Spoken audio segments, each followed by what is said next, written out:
Which one's the best crypto asset? Well, Bitcoin's the best crypto asset. Okay. What's the second best? There is no second best. There's no second best crypto asset. There's a crypto asset. It's called Bitcoin, right? Right? There's no second best, okay? Welcome to the Why Bitcoin Show with me, Dale Warburton.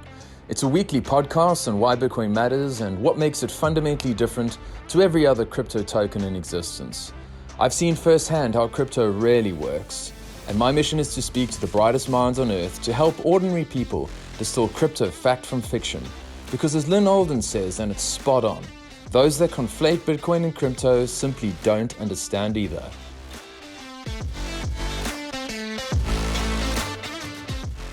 Stacking Hats, thanks so much for joining me. Welcome to the Why Bitcoin Show. Thanks for having me, man. Good to see you. It's been a while, and I do want to say that you are part of the reason why I've decided to embark on this journey. Not you specifically, maybe you as a duo, you and Brenda. You guys are the relatable couple in the Bitcoin ecosphere, if you like. And I really took a lot of inspiration from talking to you guys at Murrah. You guys gave me a lot of encouragement along the way. So yeah, I just want to say thanks very much, man. It's been good getting to know you, and yeah, thanks for everything. That's kind of you, man. It's I really don't know. We're sort of a little bit ahead. Yeah, I really don't know what we're doing quite yet. Given some form of inspiration, that's awesome, man. Good to hear. Fantastic. Something that we haven't actually chatted about, so I wanted to ask this. Where did the Stacking Hats name come from? Just, I mean, it's obviously a reference to stacking sats, but how did you come up with the name, and how did you and Brenda end up on a podcast together? Maybe there's a short and a long version. You decide. There's probably two people that have influenced, well, maybe three, that have influenced me a lot. But one of them is Odell. The Stay Humble Stack Sats really resonated, right? So I had my own Twitter. I didn't really use Twitter, but I had my own Twitter handle, which is my name. And then I decided when I was only talking about Bitcoin, I thought, well, no, I just got to scrap that and start again. So I was scrambling around for something, and because I like that, and I like hats. It's not like really highbrow here, Joe. So that's what I went with. That's probably what I've said before, but there is a little bit more to it than that I probably haven't said before. And so the Stay Humble Stack Sats. There's two messages there, right? The really easy part of the message is stack sats, right? That's the easy bit. Once you've worked that one out, just put it onto autopilot, stack your sats. That's the easy bit. The hard bit, and I wish there was an app for this, is the stay humble, right? So part of the, and I'm shit at it, right? I'm really poor at it. So yeah, it's also a little bit of a message to myself to sort of check myself sometimes. I'm probably failing miserably, but that's the name. Okay, brilliant. What was the other part? The other part was the podcast. How did you guys sort of come together and start a pod? I was in Bitcoin quite a bit before Brendo. That's just a flex. But so for me, it was back end of 15. That sounds really impressive, but all of those sats that I bought at that time, I don't have anymore, so it's not that impressive, right? I was in at 15. I wasn't really paying. Didn't know what I was doing. Wasn't really paying attention. Obviously, paid more attention during 17, but it was more during 18 after the crash when I started to properly learn. And then it's just been constant since 18. Really, I was just getting worse. But from 18, and if you ask my wife, I have been pestering everybody that would bear to listen to me about Bitcoin, and that got to the point where it was a little bit unbearable, probably a big bit unbearable. I was like, well, I need another outlet. I started putting together a little website, and which was just really like a Bitcoin education website, the stuff that I thought I knew. It was like a curated place for people to go and just try and steer them clear of all the shit, right? Here's a place to start, and then go do it yourself, right? And about the same time as I was creating that website, Brendo showed an interest in Bitcoin, right? I'd mentioned it before, and he'd sort of gone away, and then he came back and said, no, tell me about this, right? So we went for a period of probably 6 months. He was asking questions. I was just sending him things, but that was what I didn't realize what I was doing at the time was, I was actually, by going through the whole process with him, I was actually kind of creating the website. Because when I got to the end of the process with him, I'm like, well, we've been doing this, we're talking endlessly, and I cannot scale this more than like one person. Yes. So Brendo became the website. I don't think he even knows that yet. Brendo became the website, so he is the website. Yeah, so that became my little project. And then I got to the end of the project, and I was like, shit, what do I do now? Do I just revert back to just annoying people again? He had said to me, probably somewhere along that journey, we should do a podcast. And I said, we shouldn't do a podcast. That's a stupid idea. We've got nothing to say. And then when I finished the website and I was kind of scrambling for something else. I said to him, by the way, we should do a podcast. And he said, I said that to you 6 months ago. And here we are.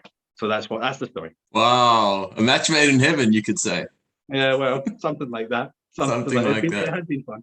Awesome. Hey, I didn't actually realize that it started with a website and then turned into a pod. Much like you, maybe I've also started this pod as a way to stop pestering my wife about my thoughts. I actually, even this evening, I was like, do you know what? I'm going to tell you a little bit about some Glassnode analytics. The look I got was just like, this over dinner. Because I was like, the shrimps are accumulating. And she's just like, I don't care. Yeah. Most people don't. Similar. You learn to realize that most people don't care. They're going to care, but they don't care. They don't care yet. So yes, if you can have some other outlet, and then briefly, as I said to you just before we started, was a podcast is the biggest hack in the world, right? And I didn't. This is not why we started it, because we didn't understand it until we did. But if you and I had maybe met, once, and had a beer at a bush bash or something like that, that's kind of fun, and we all enjoy that. But if I then call you just out of the blue and say, hey Dale, it's Hats, when we met at the bush bash, do you want to have a call for an hour and a half just as a call? You would be looking at me like, who is this guy? Like, why does this guy want to do this? This is the weirdest thing ever. Yeah. But if you say the exact same words, but you say, oh, we do this podcast, do you want to come on? And everybody, pretty much everybody, they have an opinion, right? And they want and they want their opinion out there. So and they should have their opinion out there. And a podcast is a massive hack to talk to the people you want to talk to. Exactly. It's also a good way for me to practice becoming a tremendous listener. You know what I mean? Like listening to people, and that's sort of what I've picked up briefly in this short stint so far. Yeah, I've got a lot to learn there. I'm sure. I don't think it's obvious from my perspective. Let's go back to 2015 now, because I don't know, you were somewhat of a OG. You've been through.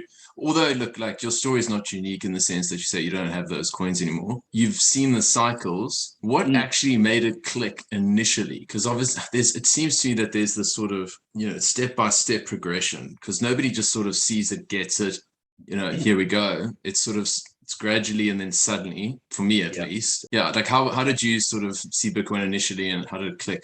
I think, and this sounds like a bit of a wanker thing to say, but can I say I can swear, right? There's no wankers in this show, but okay.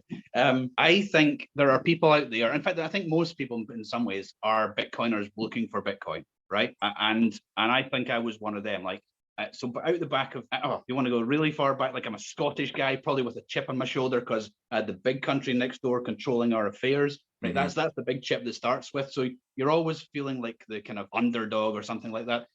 But then along came 2008, sort of banking crisis and everything. You could start to see why things were happening, but that there was no solution. So that made you start, there's probably a seed of an idea in there going, I am looking for a solution. There was a solution, but I didn't, obviously find it any time near then. I think so you've got these little things along your journey, whatever your journey is, that you're looking for something, I think. Hence why we use the Morpheus thing in the start of the pod. Then, what would I say? So then that's your touch points, as people talk about.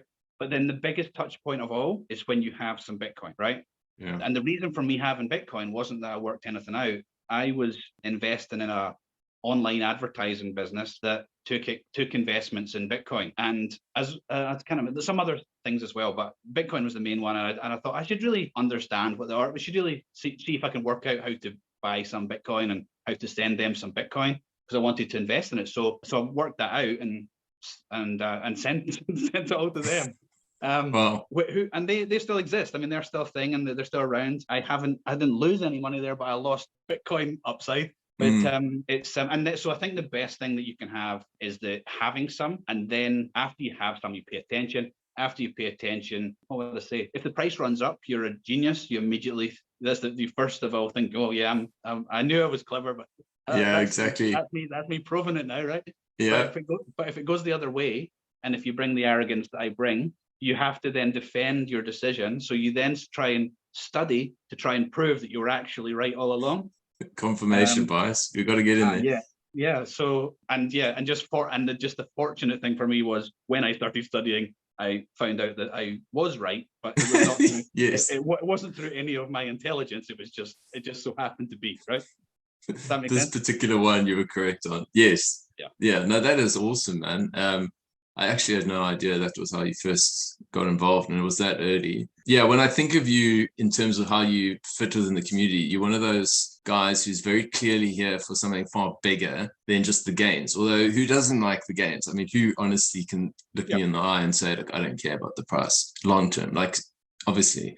But from a philosophy perspective, it seems as if it resonates with you. Talk a little bit about kind of what Bitcoin means to you, kind of aside from number go up. So you're totally correct. Everybody gets in. Well, I would say even Satoshi maybe gets it. Maybe not Satoshi, but everyone else got into Bitcoin for the gains. There may have been other things. I mean, there would have been other things feeding in, but certainly the gains was a big part of that for everybody, and that's completely true for me as well. The more you read and start to understand, read, watch, sift through rubbish, and then spend time reading stuff from shitcoiners and reading. Trying to determine their intention and then working out the intention of the Bitcoiner versus the shitcoiner. And you get to the point where you go, no, there's a much bigger thing happening here. And I think there's two things that really resonate for me once you start doing that work is that I really care about the truth. I really care about trust, right? I want to have relationships with people that I believe I can trust and they can trust me. And I want to be able to look somebody in the eye and come to a decision. But once you have this asset, whatever you want to call it, this Bitcoin thing that not only aligns with that, but it enforces that. I mean, it's massive. So, as you know, there are so many people along the way that are just really influential. So, and some writings of people that everything influences it. And then, so yes, yes, I care about the price. I don't care about the price. I care about the value of it. Like, I don't care about the dollar number, not much anymore. I still look, but I care about what it does. Like, I care about people starting to accept it. I care about people creating the other system. Yeah. I care about all that. Being the change you want to see in the world, basically. Yeah. I mean, yeah, but it's like that's not as an individual. That's partly as an individual. It's a kind of collective. We're all doing that. It doesn't matter. Everybody's going to bring something. If people are working on Bitcoin, I might completely disagree with what the work that they are doing, but ultimately it's good for Bitcoin. So I'm happy. I'm getting to the point now where I'm like, oh yeah, that's shit, but it's just not for me. It is for someone, and it's going to be helpful for someone. So yeah, I think I'm rambling, man. No, that's you're actually jumping onto the next question, and I'm going to park that because let's just go back and say, okay, so the things that appeal to you, initially is saying the trust thing, and yes, you actually do meet a lot of people along the way that are really sincere, generous, kind people. But the funny thing about Bitcoin is obviously it's trustless. At the end of the day, it's just maths, cryptography, code. You don't actually have to worry about actually trusting it. The other thing you said was truth, really. I mean, I'm guessing here you're talking about money. The fact that fiat currency in itself is deceptive in the sense that there's actually nothing giving this thing value other than a nation state saying, hey, this is valuable, this paper, and we'll create as much as we like. And then I also guess, because maybe this is your Scottish, the background kicking in, is that you've also got a sense of fairness, and that's one of the things that I pick up in your sort of tweets and discussions will be, you care about the system and whether or not it's fair for the average person. And for me, that's also what Bitcoin does represent. I think it seems to me that also matters to you too. Yeah, definitely. Fairness is everything. And I don't believe everybody should have this. Let's qualify that slightly. I don't believe everybody should have the same. I firmly believe in meritocracy, right? So I believe that if you work hard, you should do well. If you happen to have some talent, you're born with some lucky talent, and you can, I'm not going to exploit that, but use that to find that talent first of all, and then use that talent and then do well. Brilliant. But I do believe that everybody has the right to this opportunity. Now, how they use that opportunity is entirely up to them. If they choose to squander that, that's on them, right? So I don't believe everybody should have the same. I believe we should have the same opportunity. And then where it goes from that is where it goes. Yeah, that makes sense. You're right. I mean, the Scottish thing is true. It's absolutely an underdog technology right now. I mean, I don't believe so. I mean, I believe the game is over as far as I'm concerned, right? It's done. Now we're just waiting to see how long it takes and how it happens, right? Now I don't believe everybody I don't even think everybody that's listening to your program has to agree with me on that. But that's what I think, right? We're just waiting to see how things play out. I agree with you. I agree with you, Hats. I think that for those who have done enough work into this asset, it's too big. There's too much force behind it, too much momentum to stop it. Anything that stands way is literally just slowing adoption, but nothing can stop it. It's inevitable. And that's where I get a little concerned from time to time, because my bullishness is a little perhaps excessive. And so the one thing I've thought, and I put this out there recently, was anything I can think of that would stop Bitcoin is if governments started behaving and spending, actually stop the deficit spending, actually balancing the books. Then slowly but surely, if governments are actually behaving well and spending less than they actually bring in terms of tax revenue, and they're giving their citizens good value for the tax dollars, it's going to be less and less important to have this sort of sovereign, non-state money native to the internet. But I mean, it's still going to be important, but I just don't see that happening. But so let's just pull on that a little bit, right? So if that was to happen, right, government started to spend within their means, then you would actually start to live in a world that was better, right? You would. It would in the short term it'd be worse, but in the long term it would be better. So what we're saying is, in the worst case scenario, the world is going to get better, right? That's the worst case. That's the worst case scenario, right? Yeah. Now, I personally, I don't believe that side of it is, but I think debt levels are too large now for that to be even if governments decided, to tax 100% of all personal and corporate tax, right? You kept none of your money, you still wouldn't be able to pay the bills, right? The bill wouldn't go down. So it would certainly change things, right? But it's not solvable, right? What we're saying is, worst case scenario, world gets better, right? Best case scenario, we have this alternative thing that we're building. That's the opportunities there are just, they're really mind-blowing, and particularly for anybody who's even thinking about this right now in terms of how early we all are. The only thing that bothers me is I see opportunity every direction, and I cannot participate in everything. So you have to make a call as to, like, all right, well, what should I do? Like, and maybe I'm making the wrong call, and I'll go, oh shit, I should have done that. Like, you've only got, it's the time that's important to you, right? Yeah. So I think the advice for anybody out there is, like, don't try and be the same as somebody else. Be whoever you are and bring that, because we need that, and there's going to be huge opportunity. All right, so let's go back to something earlier you said, and sort of ties into what you ended off there with, is I've found that, like, obviously within Bitcoin, you've got so many different characters, even factions, and there's sort of the puritanical side of things, and then there's people who dabble. And let's say I'm going to sort of pose two different sort of camps, if you like, and see where you kind of land. You got this one side that kind of says, look, I don't like everything this guy's doing. I think you've answered this already, but anyway, let's see. I don't like what this guy's doing, whether it's his sponsors or whether he's investing in shitcoin projects or whatever the case may be. But he said some good stuff about energy. He has done a lot of good work around proof of reserves, like Nick Carter. Maybe I don't like his sponsors, like Peter McCormick. But overall, are these guys better for the ecosystem, yes or no? Then there's people who kind of draw a firm line in the sand and go, like, anyone who dabbles with shitcoinery is contra Bitcoin. You're sucking the oxygen out the room. That's a problem. You're slowing adoption. You're not on my team. How do you look at that sort of particular issue as a Bitcoiner and go, like, where do you fit in that sort of spectrum? And do you even fluctuate from time to time? That's a wonderful question, to which there probably isn't an obvious answer. The first part, I think the first part's easier. The first part, are these people still good for Bitcoin? Your Nick Carters or your Peter McCormicks, are they still good for Bitcoin? Yes, they are. They are.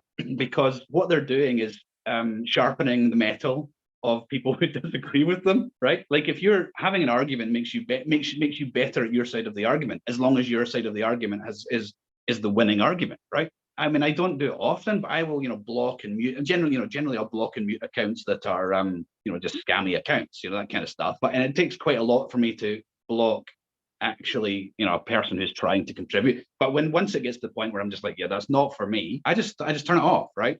Now, that's not because they're not ultimately still going to be good for Bitcoin. It's just that they're not good for me, right? Now, like, if you, let's say you're a sports guy and you like, soccer and you like rugby union, but you hate rugby league, right? It's like saying rugby league's not good for fitness. I mean, it's still good for fitness. It's just not good. It's just not for you, right? So just turning it off is the best thing you can do. But ultimately, are they still progressing? Yeah, anybody talking about Bitcoin is good for Bitcoin. Now, your second part is where do I align? I'm at the maximalist end of the spectrum, but I'm not as far as some of the guys, right? So I struggle with the word pragmatic, or what, should we just make an allowance? I don't know, but ultimately, every single one of us is not going to be as pure, if we want to use that word, as Bitcoin. None of us are as good as Bitcoin. We're all going to have our flaws. I think we've probably got off relatively lightly so far on the podcast, but there's going to come a day where one of us, either myself or Brendo, don't know who's more likely, is going to say something that really riles a maxi, right? And that's fine. I just hope that my response when that comes is like, let me try and understand this person's point of view and see if there's any validity to it. And if I disagree, that's fair enough. But I'm not going to just when I see some of the stuff from Nick, when he's just dug himself a massive hole, and his solution to getting out of the hole is to dig further. Yeah. And I'm like, wow, don't do that. Don't do that, because he did contribute some good things. And I just think you can box yourself in a corner, right? Yeah. It's difficult, I suppose it can be difficult in some instances, because where does one draw the line? Like, for example, once you've seen the inner workings of shitcoins and you've got somebody who calls himself to be like a Bitcoin proponent, but then invests in all this other garbage that is really just exit liquidity for VCs, you say, like, how can you be, in alignment with the cause, like, of sound money and all that kind of stuff?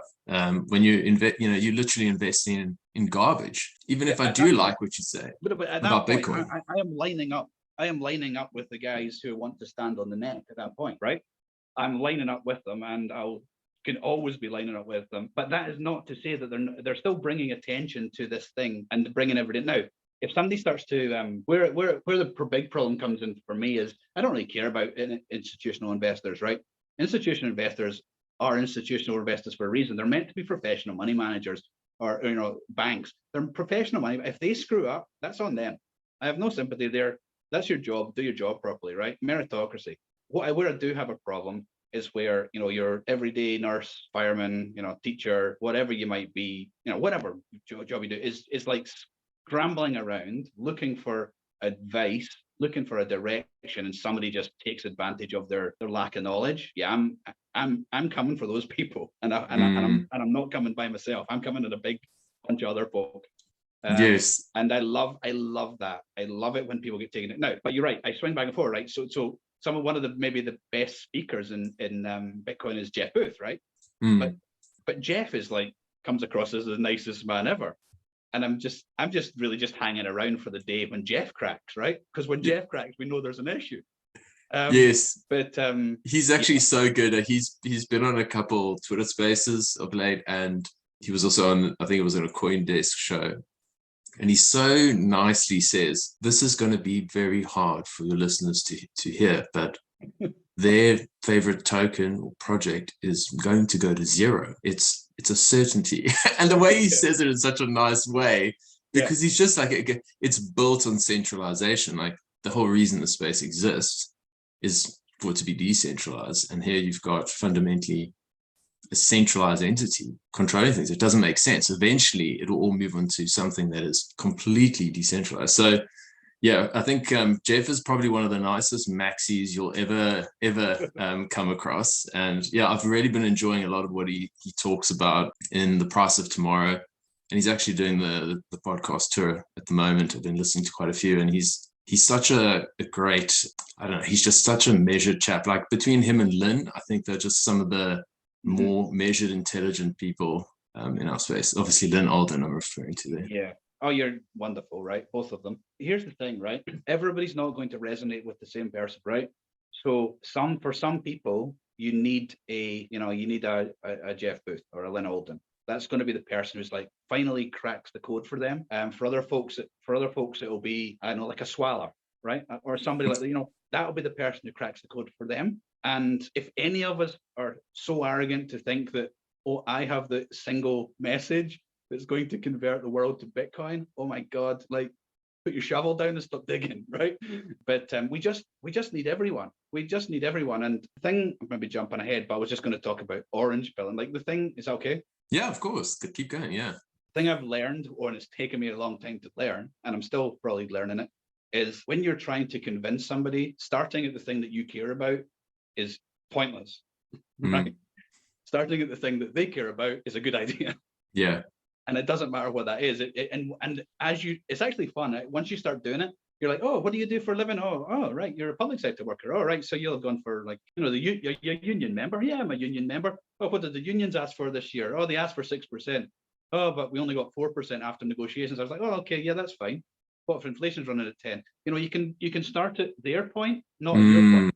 Yeah. So, or, speak to a small business person and go talk about restrictions and CBDCs, or, you can find the angle and you get better and better at it over time. Absolutely, man. Everyone's, to your point earlier, like there's a couple of things there. So the one is that there's no egos in Bitcoin or no heroes. And if you do like bring an ego to the ring, you're going to get, beaten up. You're going to walk out with a black eye, like old Nick Carter, and he deserves it. I mean, in a sense, because he's got a little big for his boots. He's obviously made a lot of cash, and now he's saying he wants security at the Bitcoin conference. And I'm like, listen, you can pay for your own. You know what I mean? And you're going, people are being mean to me online. And I'm thinking to myself, you're very narcissistic here. This is not about you.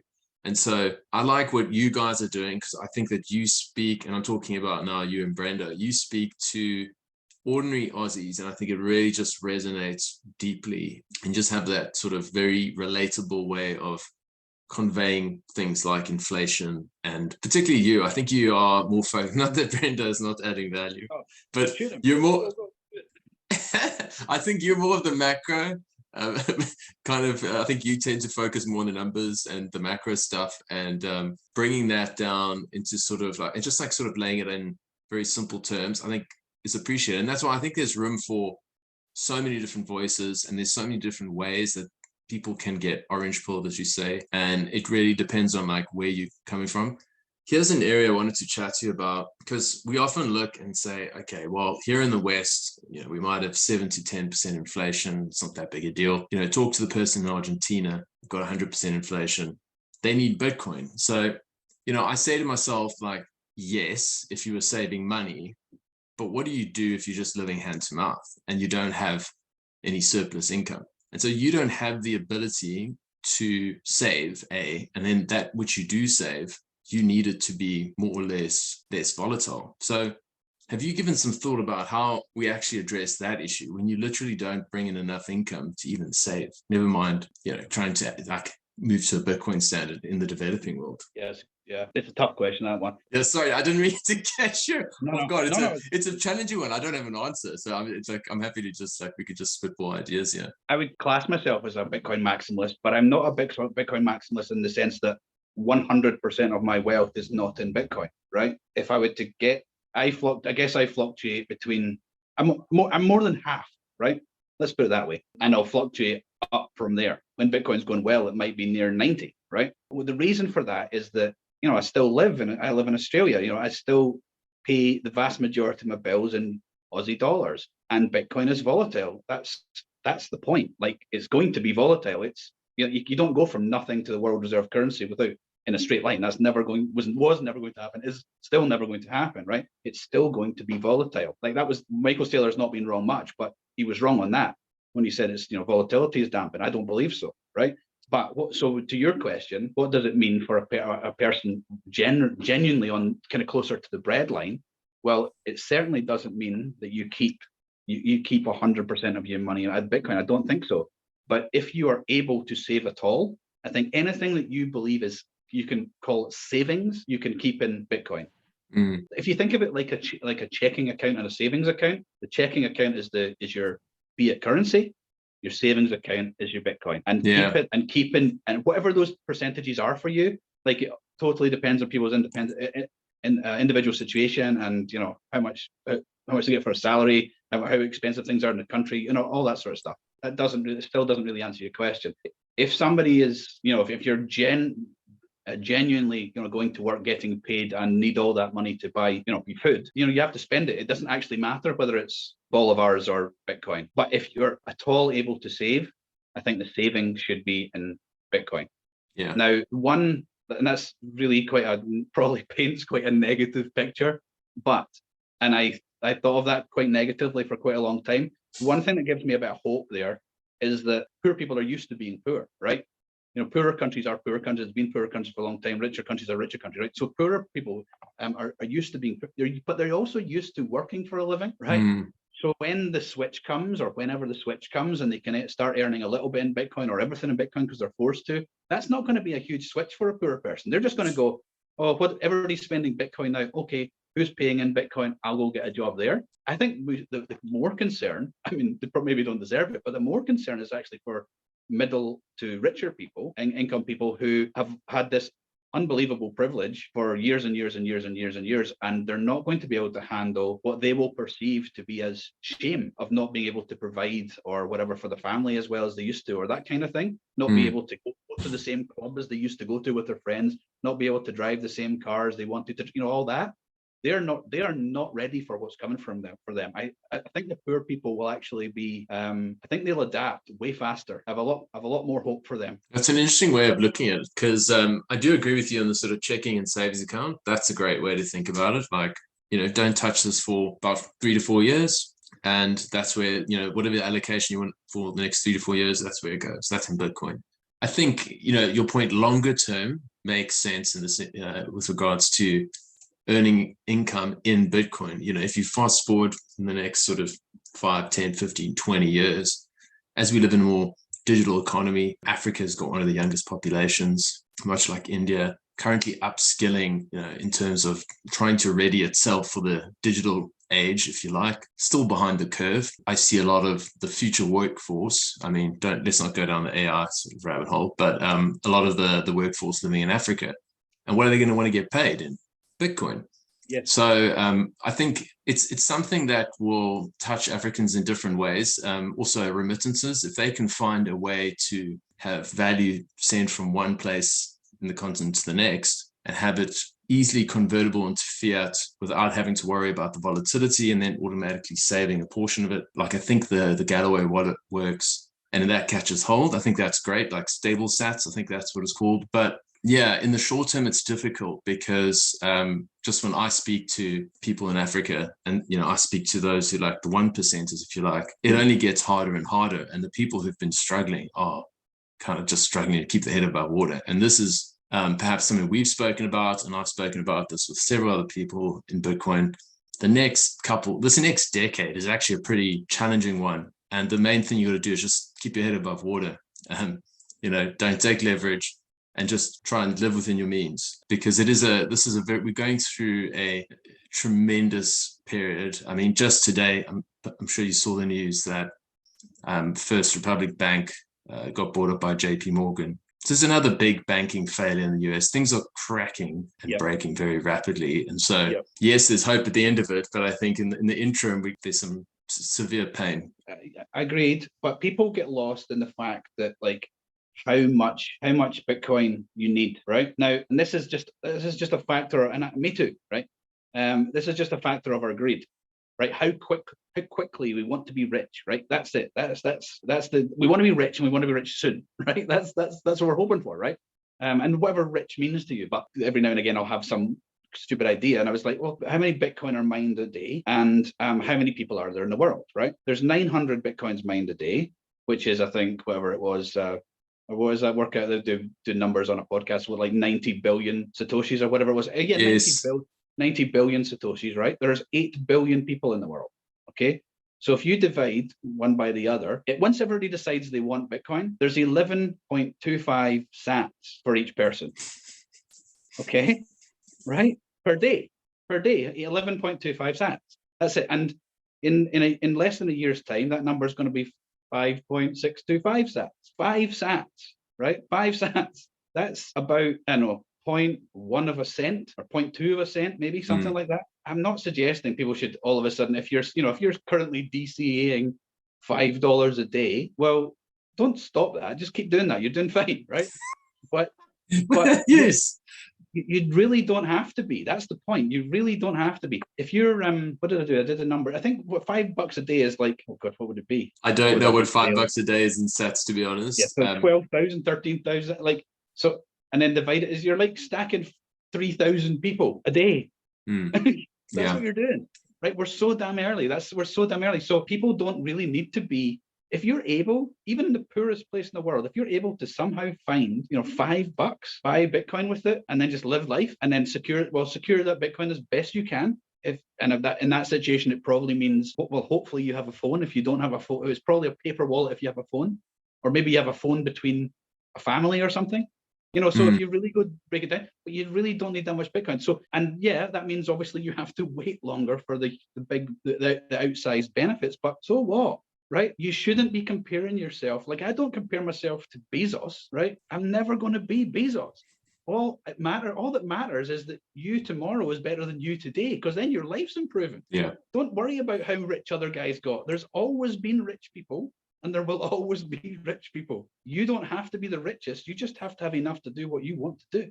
But you know what? The politics of resentment is extremely powerful today. And so it wins a lot of support. And probably always will be. And probably it's always a strategy. As long as you've got people that are the so-called haves, you'll have another group, guy or girl, will sort of rile up a crowd and say, oh, look at these people. They've got outsized benefits for this and that reason. It's just a natural way of things. I heard something interesting today, just talking to your point about how early we are. Today, every single day, 900 new Bitcoin are created. That's going to cut in half in give or take a year.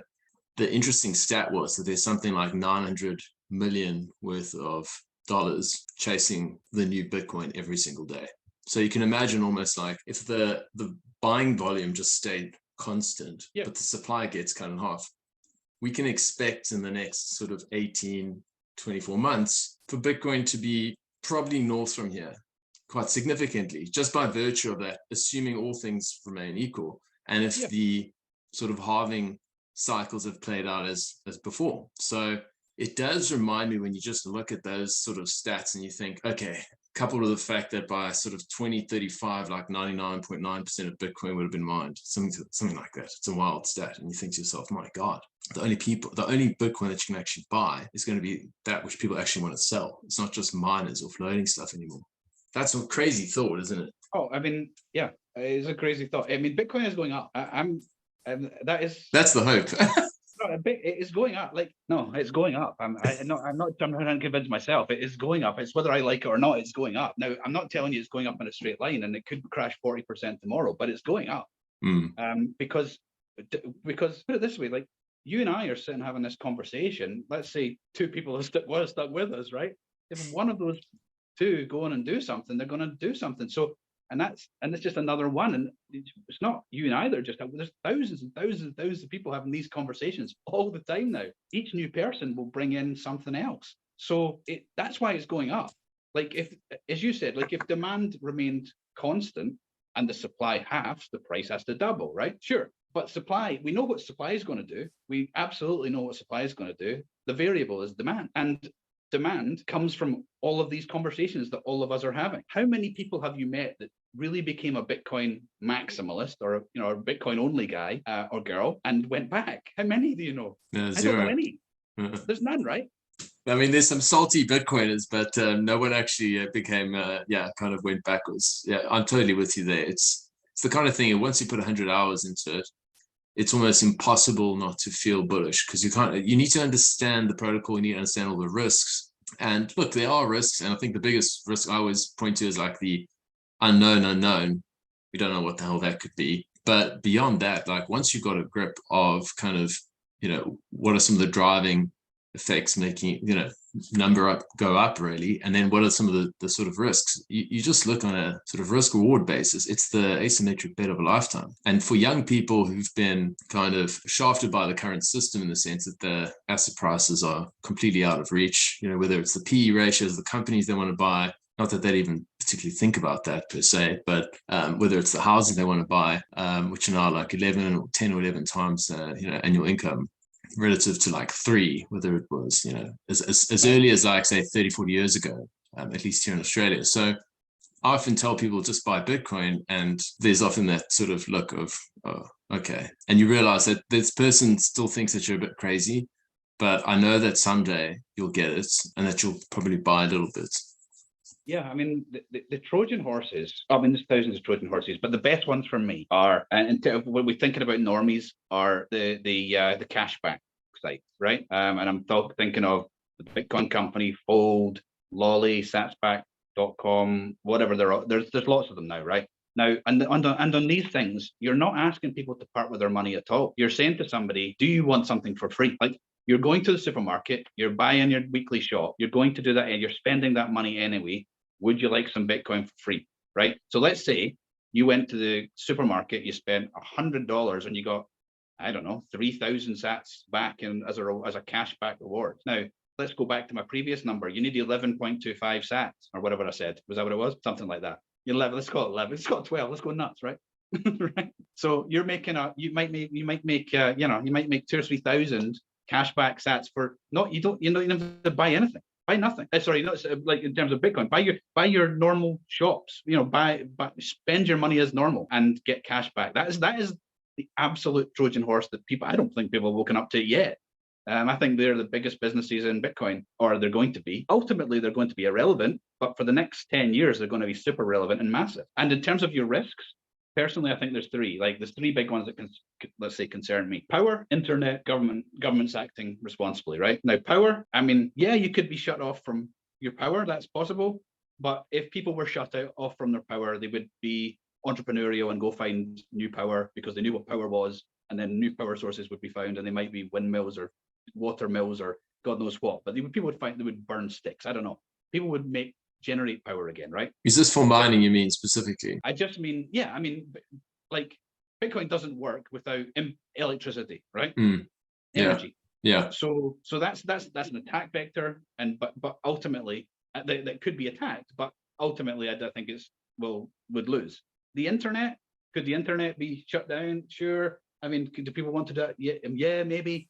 But would it happen globally all at the same time? I highly doubt it. Are there millions of other businesses that absolutely require the internet to operate, to run at all, including the business of government? Totally. So, I mean, I don't have a huge problem with that one. And the other one is government starting to behave in a what did you say before? Like a responsible way. Responsible way. I mean, sure. Let's just imagine they did, right? Imagine they did do that. Do you think all 190 of them are going to do it at the same time? So the Bitcoiners out there go, well, this is absolutely screwed. I can't deal with this government anymore. I'm moving to El Salvador. That's what, I mean, some of the people are already doing it. So Bitcoin will survive. Will adoption be slowed down? Sure, of course it will. But this is just back to in my opinion, it's inevitable. The question is how, when and how. Yeah. So, all right. This wouldn't be the show that I'd intended to create without touching on shitcoinery. So okay. let's do a quick sort of pivot there before we sort of wrap up today. Talk to me a little bit about the way you see crypto as opposed to Bitcoin, and just what your experience has been in it in the world of crypto. So my personal experience in shitcoins is I had a little bit of Litecoin back when I bought my first Bitcoin, because they also, I think it was CoinJar, who I did not like. Then they also sold Litecoin. I bought into the it's the silver to Bitcoin's gold narrative. I bought into that one, right? That was what I had. I don't have it anymore. I've been fortunate not to be wiped by shitcoins, and hopefully I won't be now, right? Because I'll just not be having any. Where was going to go with that? So the difference is, it goes back to your very first question. It's like, what do you care about? Well, I care about the problem. Care about fairness, and I care about the problem, and I care about how we fix the problem, right? What is the problem? Well, the problem in my mind is the money. That is the problem, and it infiltrates absolutely everything else. It just, as we've all heard, poor allocation of capital, governments do the wrong thing, incentives are all misaligned. So the problem is the money, right? So is there a solution to fix the problem? Well, yes, I believe there is. I think Bitcoin is the solution to fix the problem. Then looking at shitcoins, what problem are they even proposing that they fix? Is there ever been a narrative that's stood the test of time of the problem that they intend to fix? If there has been, I've never seen it. It changes all the time. The narrative changes all the time. And frankly, I'm just not interested. Like, there is a problem. I think I see a solution to the problem. So I'll focus on that. And if other people want to go work on God knows what, I'm not saying that there's no value in any of these things, but there's no value in them as a money. There might be a value in them as a something else, but ultimately, whatever, in my opinion, ultimately that value is going to be brought on. If there's a genuine value created by something else, it'll be brought on as another layer of the Bitcoin network. It'll be a level 2, level 3, layer 1, layer 2, layer 3, layer 4. Something along those lines. And sure, people want to go experiment and play around and make mistakes, knock yourself out, but I'll not be doing it. Yeah. That's a good way to kind of think about it, because I often say it's not obvious to me what problems they're solving, fast transaction speeds, all that kind of thing. But as I've spoken with JP about, like, I'm not sure one needs a blockchain for all that stuff. And let's be charitable even and say that there are some potential problems out there. How sizable of a problem is it? It's trivial. It's it's tiddlywinks. You're talking like PB football versus the World Cup final or something. It's just, you're just talking about different games at a different level, solving probably one of the biggest problems that we've got in humanity, is that people's wealth is being confiscated through inflation, through no fault of their own, by virtue of the fact that the money is being printed and there's no constraints. This is like it's this quiet, stealthy theft that just impacts people's lives, and for the most part, they're completely oblivious. It's been almost normalized. So to me, that's a massive problem. And then you kind of contrast that to crypto, and you kind of go, okay, well, what are all the problems you're solving? I mean, the one thing that I have to think about though is sort of stable coins.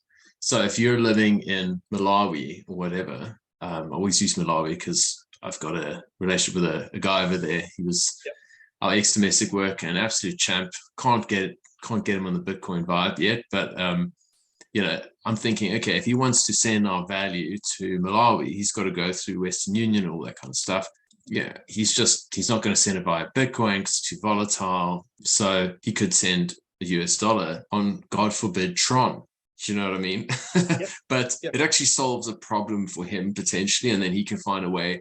If there's a market for Tron-based US dollars, let's say, or but again, to me, when one thinks about the bigger picture, I just can't see the real problems that crypto addresses relative to Bitcoin. And there's no reason why this stuff can't be built on Bitcoin, as you say. I mean, there is absolutely a use case for stable coins in some parts of the world. It has no use for me, but there is absolutely a use case for stable coins in some part of the world. And the reason there's a use case is because in the interim period, there are plenty of countries, and have been for years, that they want access to US dollars, right? And if they can't get access to paper US dollars, if there's some digital representation of the US dollar, and they can manage to access, they are going to want to do that. Like if your choice is, excuse my ignorance, but I don't know what the currency is in Malawi. Can you help me out? A kwacha.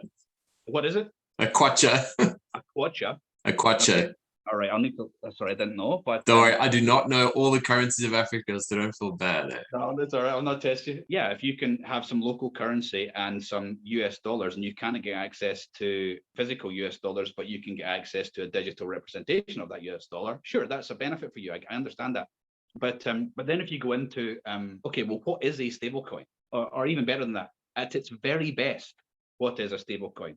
Well, at its very best, it is a 100% backed, 100% liquid representation of the currency it's meant to be representing, right? So, $1 is really $1 is what I'm trying to say there, right?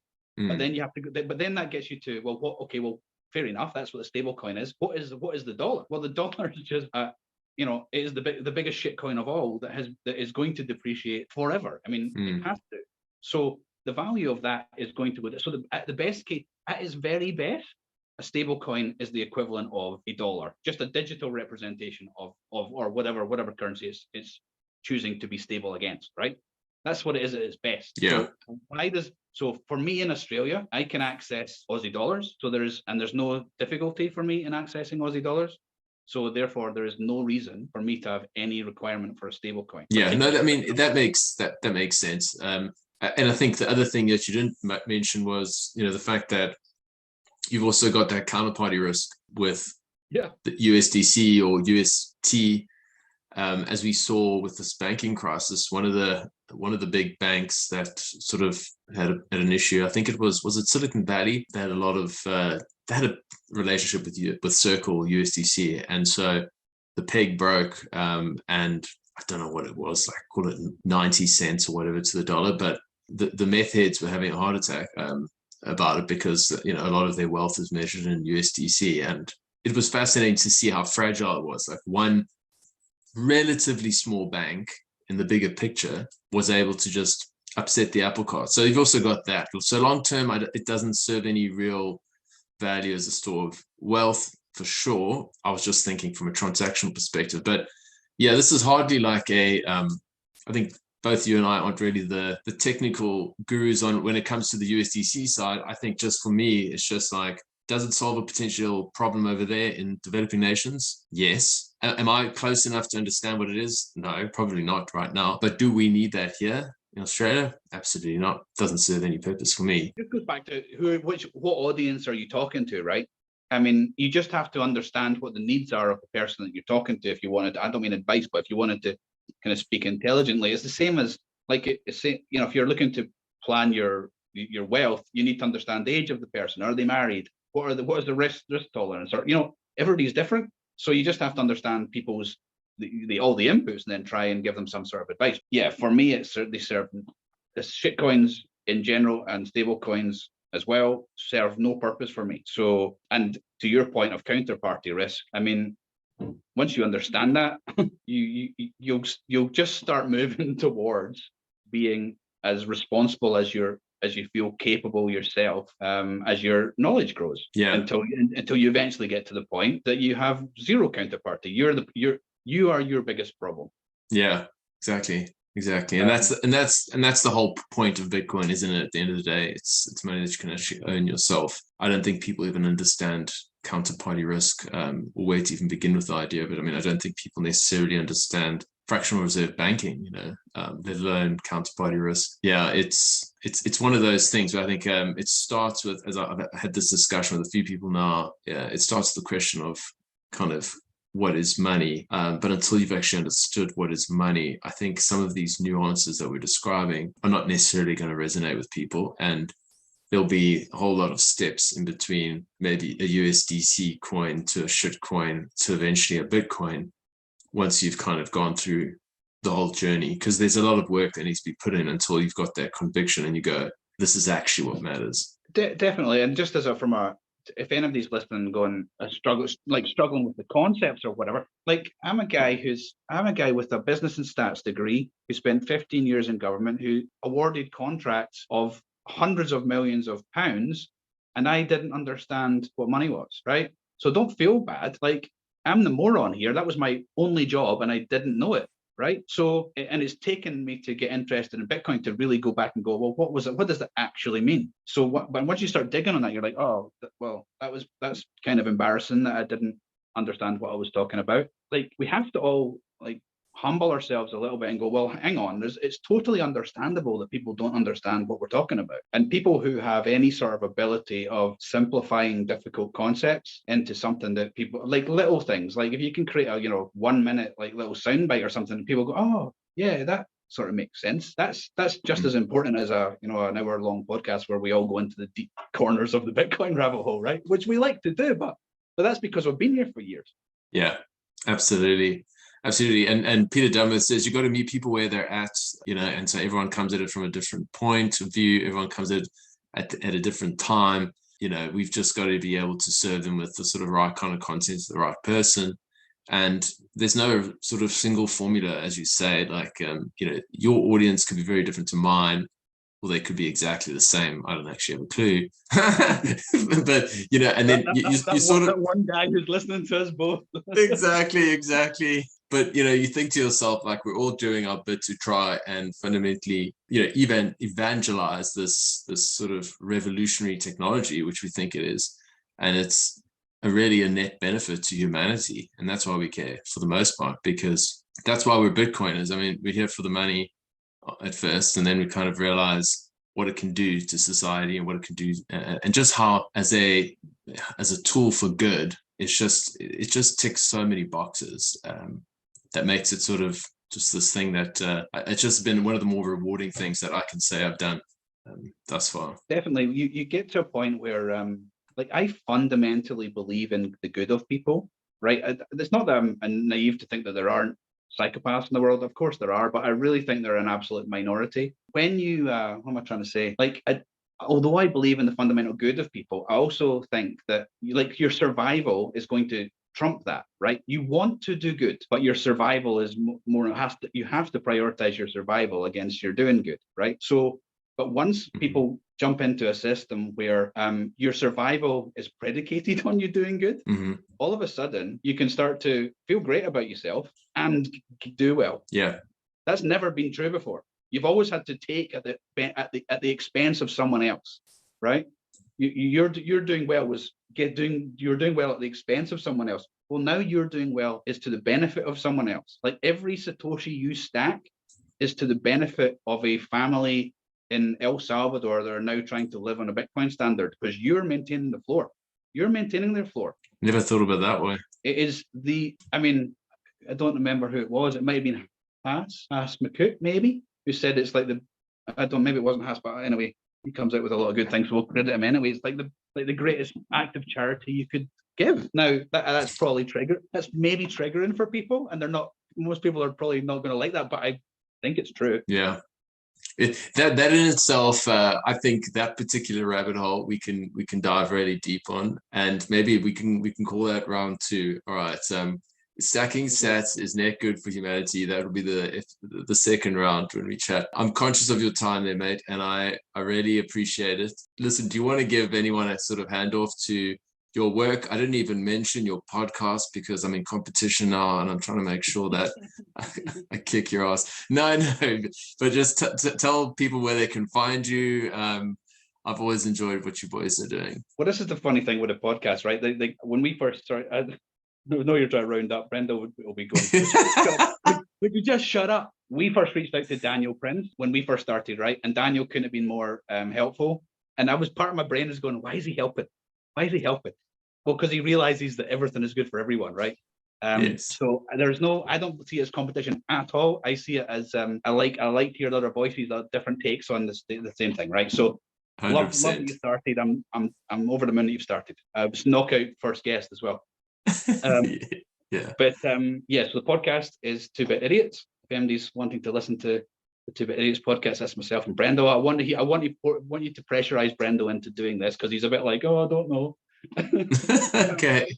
And the website is what is the website? Bitcoin-first.com. Now, sure, go to have a look at that. But the one page, if anybody would go look, is /earn, EARN. I'll say that out for a Scottish accent, because on that page, there's probably 10 different ways that a person could go earn some Bitcoin without spending a single cent. All right. If you're just prepared to spend a little bit of your time, you'll find ways to earn Bitcoin without spending a single cent. I think that's the way people get to dip their toe into Bitcoin, is just having some. And yeah, man, I'm stacking hats on Twitter and I'm on Nostr and I'm wherever I'm at. Brilliant. Awesome, man. It's been epic chatting, and as I say, I hope we get to do it again sometime not too long from now. But it's been a real pleasure, and thanks a lot, man. Absolute pleasure, Dale. Good luck, man. Cheers. Hope it goes really, really well. Thanks so much. Cheers.